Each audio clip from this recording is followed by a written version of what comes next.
हमारे साथ डॉक्टर अनुराग भदौरिया जी भी हैं। अनुराग जी, जिस तरीके से तमाम मुश्किलें चल रही हैं, ऐसा माना जा रहा था कि 88 मुकदमों में राहत, जब जमानत मिल जाएगी तो बाहर आ जाएंगे, लेकिन एक और मुकदमा बढ़ा और हाईकोर्ट ने बड़ी तल्ख टिप्पणी की है कि उन्होंने सत्ता के नशे में धुत होकर अपने पद का दुरुपयोग किया। ये तमाम चीज़ें जो हैं ये इशारा करती हैं कि आजम खान की मुश्किलें लगातार बढ़ रही हैं और वो आप लोग से भी नाराज हैं कि आप लोगों ने मदद नहीं की। देखिए, उत्तर प्रदेश की सरकार का जहाँ तक सवाल है, आपने अच्छी तरह से देखा होगा कि इनके ऊपर में मुकदमे कौन कौन से लगाए। कभी बकरी चोरी का लगाया था, किताब चोरी का लगाया था, भैंस चोरी के मुकदमे लगाए गए। आप इस तरह के मुकदमे लगा के आप 80-85 मुकदमे लगा के जेल में भेजते हैं।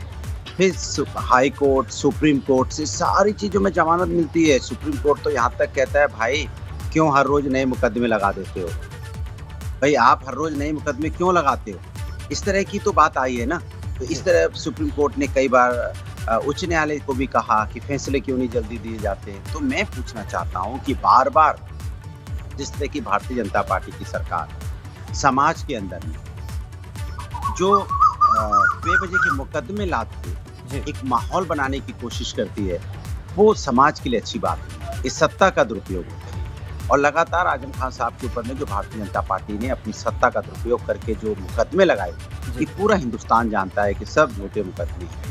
पूरा हिंदुस्तान जानता है कि मुकदमे सिर्फ और सिर्फ एक राजनीतिक दृष्टि से लगाए गए और इस बात को कई और सब में, देखिए मजेदार बात है कि सब में जमानत मिल चुकी है।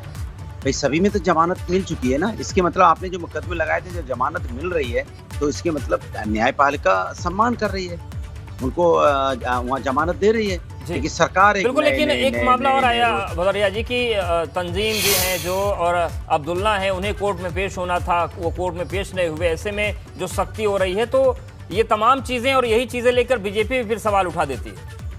दोबारा सवाल पूछिए, जोर से पूछिए, क्योंकि स्काइप पे आवाज जाते हैं। बिल्कुल अनुराग, मेरा सवाल ये है कि तंजीम फातिमा और अब्दुल्ला आजम को कोर्ट में पेश होना था, वो पेश नहीं हुए, उसको लेकर कोर्ट सख्ती बरत रहा है। तो इस पूरी प्रक्रिया के बीच यही सब चीजें हैं जो बीजेपी उठाकर सपा पर सवाल साधने लगती है। देखिए, भारतीय जनता पार्टी की तो बात मत कीजिए। भारतीय जनता पार्टी कोई ऐसी पार्टी है देश के संविधान और न्यायपालिका पे पता नहीं विश्वास करती है कि नहीं करती है। उनके लोग तो बात संविधान और न्यायपालिका विश्वास करते तो नेता ऐसी बातें ना करते कि हम आएंगे तो 12वीं का 22 जैसा होने लग जाएगा। इसके मतलब आप देश की न्यायपालिका पे यकीन नहीं करते, तो उनकी हम क्या बात करें जिनको न्यायपालिका पे विश्वास नहीं है।